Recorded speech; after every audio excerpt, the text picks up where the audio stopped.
Well, greetings, YouTube model people. How's it going? All right, welcome to my episode 3 of the Sunday Model Cars and Coffee series. Yep, my third one, third week in a row here with it. Of course, this is the series created by Paul over Left Coast Model Car Builds. Left Coast Model Car Builds. Paul's, as we said, is a great guy, great builder, and I say it every week, and I will say it every time I do this. Thanks for doing this series. It's been so cool. As I said, it's something to always look forward to. That people, somebody or several, quite a few, every week are going to be doing these videos, which is awesome. So, what do we have this week? Well, again, it is the last. Basically, it isn't February anymore. Small scale build month. Right, that Sean and Dan the Man are hosting, but I'm continuing on my small scale build journey anyway. I have a couple left. As I said, these are builds that I'm showing that I have not really featured ever on the channel. These are pre-channel, YouTube channel builds for sure, and I just never featured them once I did have a channel. So the mug this week is, we'll talk a little bit about that. I got a little bit of glare in there. There we go. So this is a significant show that I went to, and also how cool it is that they gave out mugs as part of your registration. Pretty cool, right? Let me grab a sip here first. So anyway, this is the 2004 Northeast Con IPMS Regional in Schoharie, New York. Okay? Now, the reason this was very significant for me is this was the first ever regional show I attended. Again, I started attending shows in 2001, probably did about 4 a year, right, for those couple years, and then in 2004, I had caught the bug enough that I said, yeah, you know what, I'm making the road trip, 3.5 hour drive to Schoharie, New York, and I'm going to go to the 2-day show, because that's typically what a regional means, is more than 1 day. So what typically happens for regionals is probably about 3 o'clock on Friday, the registration and the show opens. You can start registering your model builds for the contest, or just for, if you want to display only, you could do that too, but you know, and then start putting them on the tables. And then they usually shut the tables down and the vendor room down by about 8 o'clock. Usually don't go as long as 9 o'clock, but sometimes 9 o'clock at night on Friday night. You get to hang out, you know, socialize in the hotel. It's in the same hotel. The show, you know, the host hotel, right? And then the next morning, registration reopens in the morning and then runs to usually like 11 or 12 and maybe 11 a.m. or 12 p.m.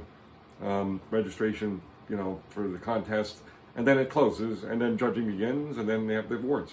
So, and then I don't remember there was a banquet for this one, but yeah, it was definitely a very incredible, eye-opening experience, because again, it was the first time I went up. I was there at 3:30 on Friday, of course. I was so excited to go to my first regional show, and brought a bunch of models with me, and I got a few second and third place awards at that show, so I was pretty happy with that. But again, you're in year 3 now of going to the show circuit, so I was getting really into it at this point.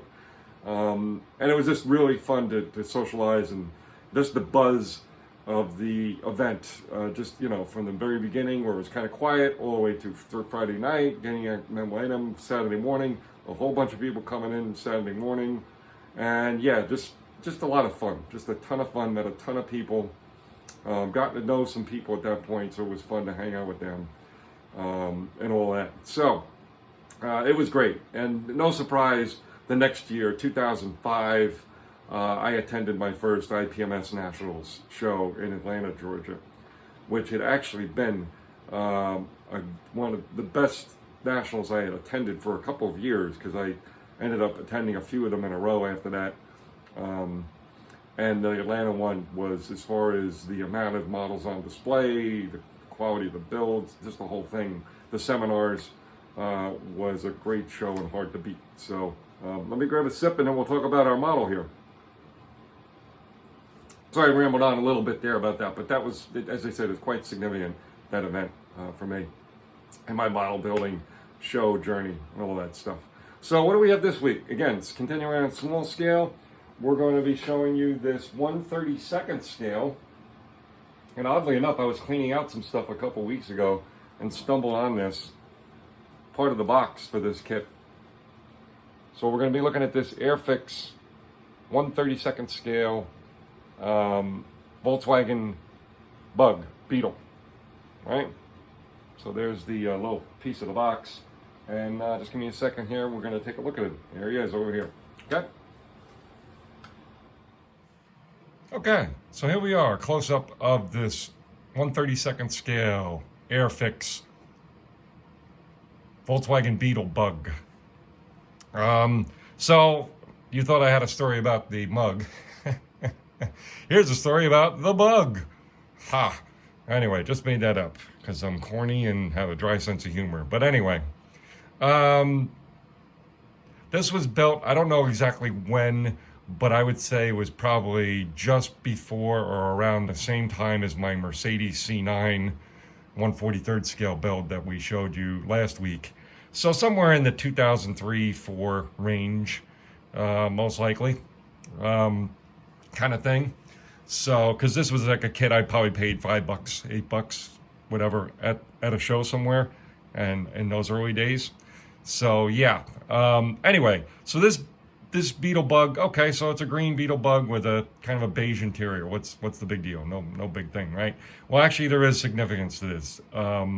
This is built to look, at least inspired by, an actual one-to-one car that I had, a chance to ride in, not drive, but ride in, okay, because I was very young at the time.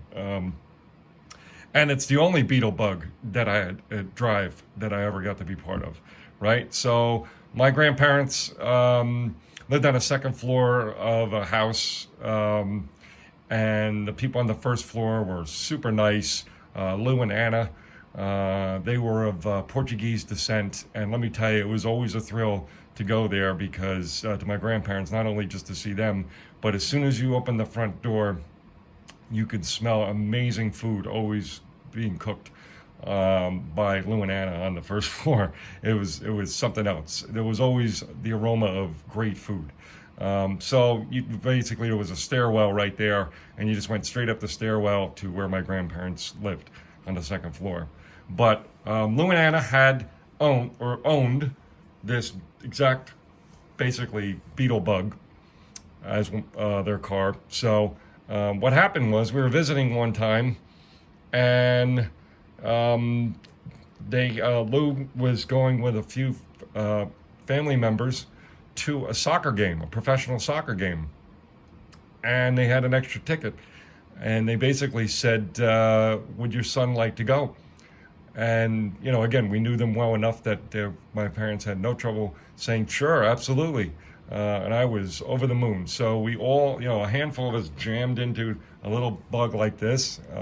His other family members came, and we kind of convoyed it over to what was called Giant Stadium at the time, over in East Rutherford, New Jersey, which was basically, it's like a 7 to 8 mile ride from their house. And the exciting thing about that was we went to go see the Cosmos play and Pele. So, and that was the only time I saw the Cosmos, the only time I saw Pele. So yeah, quite the experience. So the first time ever in a bug, that was fun. First time seeing the Cosmos and Pele was, of course, amazing. And then years later, a pretty cool story to share about it. So that always stuck with me. And I said, you know what, when I do a bug, because I knew I would build one at some point, I said I'm going to do it up just like they had, which was kind of this bright green with a beige tan interior. So that's it for this week, folks. Sorry for the long-winded sort of stories, but I'm hoping you're enjoying these stories. Definitely comment below, again, if any things you might have, tips or tricks or other things you may want to hear or see as I do these each week. Again, we still have a couple small-scale builds left. At least one I can think of I haven't showed, really. Maybe two. I have to look around a little to see. But I know there's at least one, probably two I haven't talked about yet. So those will be in the future weeks. All right, that's it. Cheers.